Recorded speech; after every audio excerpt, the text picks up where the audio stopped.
अस्सलाम वालेकुम dear students. इस वीडियो में हम डिस्कस करेंगे लंदन डिस्पर्शन फोर्सेस। पिछली वीडियो में हमने डिस्कस किया था इंटरमॉलिक्यूलर फोर्सेस और उसकी टाइप्स। अब उसकी टाइप्स में लंदन डिस्पर्शन फोर्सेस हम डिस्कस करने जा रहे हैं। बेसिकली ये मोमेंट्री फोर्सेस हैं जो नॉन पोलर मॉलिक्यूल्स के दरमियान ऑपरेट करती हैं। फोर्स ऑफ अट्रैक्शन, बेसिकली ये क्या है? Forces of attraction between non-polar molecules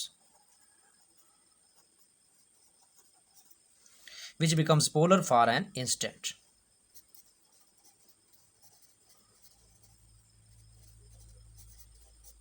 Polar for an instant, इसलिए हम इनको इंस्टेंटेनियस फोर्सेस भी कहते हैं। सब्सटेंसेस जैसा कि हाइड्रोजन है, हीलियम है, नियोन है, आर्गॉन है, क्लोरीन, फ्लोरीन, मीथेन वगैरह, इसी तरह आयोडीन है, ये सारे के सारे या हाइड्रोकार्बन्स हैं, नॉन पोलर होते हैं।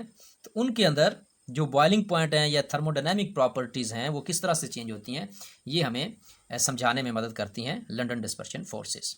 बेसिकली इसमें होता क्या है कि जो नॉन पोलर मॉलिक्यूल्स होते हैं उनका जो इलेक्ट्रॉनिक क्लाउड है वो सिमेट्रिकल होता है। तो ये नॉन पोलराइज्ड या अनपोलराइज्ड होते हैं, पोलराइज्ड मॉलिक्यूल्स। अब इनके साथ another non polar molecules is moving. अब ये जब करीब आते हैं तो इनका ये जो इलेक्ट्रॉनिक क्लाउड है, ये इलेक्ट्रॉनिक चार्जेस, नेगेटिव चार्जेस होते हैं, ये चार्जेस एक दूसरे क्या करते हैं, रिपेल करते हैं। इनके रिपेल करने से क्या होता है कि इंस्टेंटेनियसली ये जो इलेक्ट्रॉन है, ये क्लाउड, ये डिस्टॉर्ट हो जाता है। यहाँ पे इसको हम कह सकते हैं इलेक्ट्रॉनिक डिस्टॉर्शन। इसमें क्या होती है? Electronic distortion. इसको ऐसे कर लें। इलेक्ट्रॉनिक डिस्टॉर्शन की वजह से जो इलेक्ट्रॉनिक क्लाउड है वो एक तरफ हो जाता है। एक तरफ होने से जो इलेक्ट्रॉन पे चार्ज है यानी कि नेगेटिव चार्ज वो एक तरफ हो जाता है और दूसरी तरफ पॉजिटिव चार्ज हाइड कर जाता है, यानी कि न्यूक्लियस का चार्ज दूसरी तरफ ज़्यादा हो जाता है। तो टेम्परेरली फॉर एन इंस्टेंट यहाँ पे क्या बन गया, एक इंड्यूस्ड डाइपोल क्रिएट हो गया मॉलिक्यूल के ऊपर। अब ये जो डाइपोल है, जो इसके आसपास सराउंडिंग में मॉलिक्यूल्स पड़े हुए हैं नॉन पोलर, ये उनमें इंड्यूस कर देगा।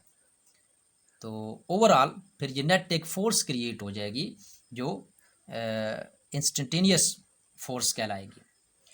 तो ये मोमेंट्री फोर्सेस जो हैं नॉन पोलर मॉलिक्यूल्स की थर्मोडायनामिक प्रॉपर्टीज़ को तय करती हैं, उनको बनाती हैं। जैसा कि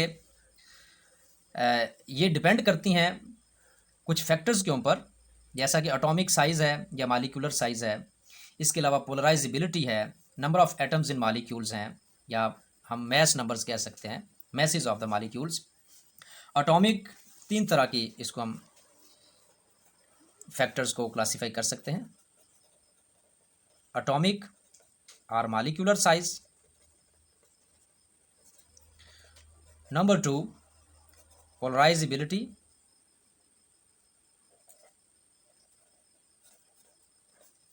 एंड नंबर 3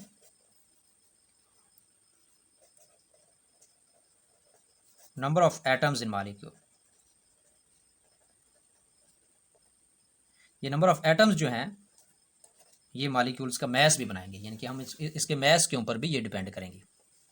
तो हम डिस्कस करते हैं सबसे पहले एटॉमिक साइज़ को या मॉलिक्यूलर साइज़ को।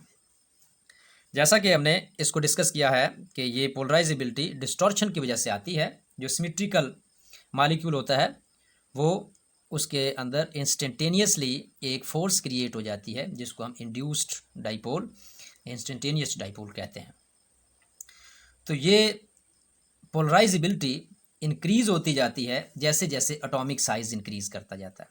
जब एटॉमिक साइज़ ज़्यादा होगा उसका इलेक्ट्रॉनिक क्लाउड ज़्यादा होगा। इलेक्ट्रॉनिक क्लाउड ज़्यादा होने से उसकी पोलराइजेबिलिटी या जो डिस्टॉर्शन है, इलेक्ट्रॉनिक क्लाउड की डिस्टॉर्शन, वो ज़्यादा होती जाएगी। तो ज़्यादा मोमेंट्री फोर्स बनेगी, ज़्यादा इंड्यूस्ड डाइपोल बनेगा, उससे जो इंट्रैक्शंस हैं अमंग द मॉलिक्यूल्स वो बढ़ती जाएंगी, यानी कि इंस्टेंटेनियस फोर्स बढ़ेगी तो उनके दरमियान जो अट्रैक्शंस हैं वो बढ़ती जाएंगी, जिसकी वजह से उनके बॉइलिंग या मेल्टिंग पॉइंट चेंज हो जाते हैं। मसलन अगर हम ग्रुप 7A की बात करें, हैलोजेंस जो हैं उसमें फ्लोरीन, क्लोरीन, ब्रोमीन और आयोडीन है। अब इनके अगर हम देखें बॉइलिंग पॉइंट्स तो ये चेंज हो जाते हैं, फ्लोरीन, क्लोरीन, ब्रोमीन और आयोडीन। अब इसमें क्या होता है, जो टॉप पे हैं ये स्मॉल साइज़ के हैं, फ्लोरीन का साइज़ स्मॉल है, क्लोरीन का साइज़ ग्रेटर है, ब्रोमीन का उससे ग्रेटर है और आयोडीन का इनमें सबसे ग्रेटर है। तो साइज़ ग्रेटर होने की वजह से पोलराइजेबिलिटी इंक्रीज करती जाएगी। इसको हम कहते हैं molecular size increase. From top to bottom क्या हो रहा है, मॉलिक्यूलर साइज इंक्रीज कर रहा है, जिसकी वजह से पोलराइजेबिलिटी इंक्रीज कर रही है।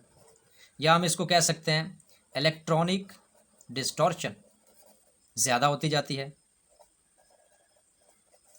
इलेक्ट्रॉनिक डिस्टॉर्शन क्या हो रही है, ज़्यादा होती जा रही है। तो इलेक्ट्रॉनिक डिस्टॉर्शन ज़्यादा होने की वजह से जो मोमेंट्री फोर्सेस हैं या लंडन डिस्पर्शन फोर्सेस हैं ये इंक्रीज़ करती जाएंगी। इनके इंक्रीज़ करने से इनके जो बॉइलिंग पॉइंट्स हैं वो क्या होते जाएंगे, इंक्रीज़ करते जाएंगे।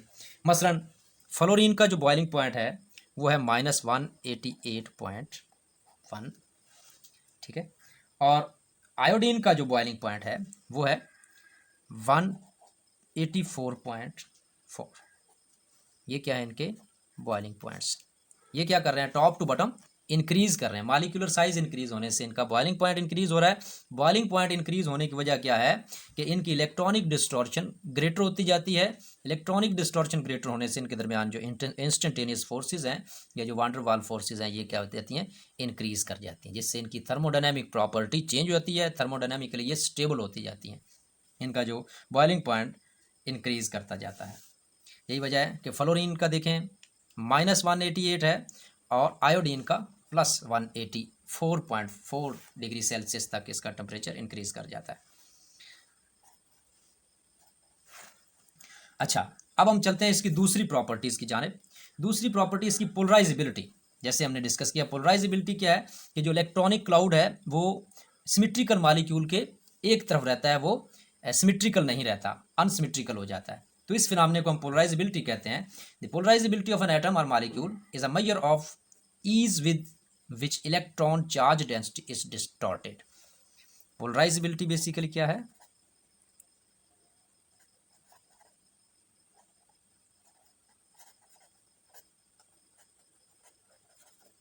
Electron density distorted.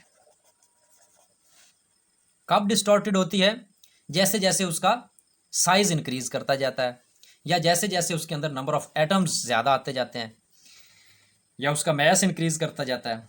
दोनों हवालों से पोलराइजेबिलिटी क्या होती है, इंक्रीज होती जाती है। तो पोलराइजेबिलिटी इंक्रीज होने से उनके अंदर जो इंस्टेंटेनियस फोर्सेस हैं वो ग्रेटर होती जाती हैं, बढ़ती जाती हैं, और अल्टीमेटली ये इफेक्ट करती हैं मॉलिक्यूल्स की थर्मोडायनेमिक प्रॉपर्टीज़ को। तो उससे क्या होगा, जो अगर हम पीरियोडिक टेबल की बात करें, ग्रुप की बात करें, तो ग्रुप में ऊपर वाले जो टॉप वाले एलिमेंट्स हैं उनके साइज स्मॉल होते हैं, इलेक्ट्रॉन कम होते हैं, इलेक्ट्रॉनिक डिस्टॉर्शन भी कम होती है। जैसे जैसे हम नीचे आते जाते हैं, जैसे मिसाल के तौर पे ये हैलोजेंस हैं, तो आयोडीन सबसे नीचे है इन चारों में से, तो आयोडीन के अंदर पोलराइजेबिलिटी ग्रेटर होगी तो इसका बॉइलिंग पॉइंट भी ग्रेटर हो जाता है।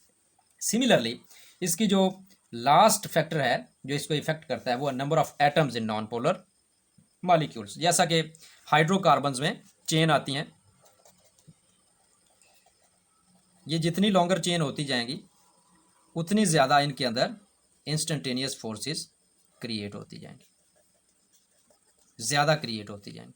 तो इस तरह से ये जिग जैग फैशन में अरेंज होते हैं। तो जिग जैग फैशन में अरेंज होने से इनके दरमियान जो इंटरेक्शंस हैं चेन्स के दरमियान वो ज़्यादा होती जाती हैं। अगर हम बात करें हाइड्रोकार्बन्स की, तो हाइड्रोकार्बन्स में हमारे पास है मीथेन, ईथेन, प्रोपेन और ब्यूटेन। इस तरह नीचे और भी लिख लेते हैं, पेंटेन, हेक्सेन वगैरह वगैरह। तो हम बात करें मीथेन की, तो मीथेन का जो बॉइलिंग पॉइंट है वो -164 डिग्री सेल्सियस है। इथेन की बात करें तो ये -88 आ जाता है, 88.6 डिग्री सेल्सियस। इसी तरह प्रोपेन में इसका बॉइलिंग पॉइंट जो है ये इंक्रीज़ कर गया -42.1 डिग्री सेल्सियस, और ब्यूटेन का -0.5 डिग्री सेल्सियस यानी कि 0 के करीब आ गया है। पेंटेन का जो है ये प्लस में चला जाता है, ये लिक्विड हो जाती है 36.1 डिग्री सेल्सियस, और हेक्सेन जो है इसका और बढ़ जाता है 68.7 डिग्री सेल्सियस। तो यहाँ पे क्या हो गया, जैसे जैसे इसका नंबर ऑफ एटम्स इंक्रीज करते जाते हैं वैसे वैसे इनके बॉइलिंग पॉइंट्स इंक्रीज करते जाते हैं। क्यों इंक्रीज करते जाते हैं? नंबर ऑफ एटम बढ़ने से लंडन डिस्पर्शन फोर्सेस या वांडर वाल फोर्सेस जो हैं नॉन पोलर के अंदर ये इंक्रीज करती जाती हैं। तो ये फैक्टर्स हैं जो इनको थर्मोडायनामिकली इफेक्ट करते हैं। Greater the mass of the hydrocarbons chain, greater will be the polarizability of the molecules and greater will be their boiling points. Simply या हम कह सकते हैं कि जितने ज़्यादा नंबर ऑफ मॉलिक्यूल्स होंगे, नंबर ऑफ एटम्स होंगे किसी भी मॉलिक्यूल के अंदर, उतनी ज़्यादा उसके अंदर पोलराइजेबिलिटी होगी, उतनी इलेक्ट्रॉनिक डिस्टॉर्शन होगी, उतनी उसकी चेन के अंदर इंट्रैक्शंस होगी अमंग द अदर एटम्स, और उतने ज़्यादा वो थर्मोडायनामिकली स्टेबल होंगे, यानी कि उनके बॉइलिंग पॉइंट्स उतने ज़्यादा होते जाएंगे। तो ये उसकी रीज़न है। अब ये थी हमारे पास लंदन डिस्पर्शन फोर्सेस की तफसीलात, इसमें हमने इसकी काजेज़ डिस्कस किए हैं, ये होती क्या है, इंट्रोडक्शन है, और इसके जो फैक्टर्स हैं जो इसको कम या ज़्यादा करते हैं वो क्या हैं। और नेक्स्ट हम वीडियो करेंगे इसकी जो लास्ट टाइप है, बेसिकली इसकी एग्जांपल ही है लेकिन वो एक एक्स्ट्रा ऑर्डिनरी इंटरमॉलिक्यूलर फोर्स बन जाती है, हाइड्रोजन बॉन्डिंग के बारे में। तो हाइड्रोजन बॉन्डिंग किस तरह मॉलिक्यूल्स को इफेक्ट करती है और किस तरह से क्रिएट होती है, इसके बारे में हम नेक्स्ट वीडियो करेंगे इंशाल्लाह। मुझे इजाज़त दीजिए, खुदा हाफिज़।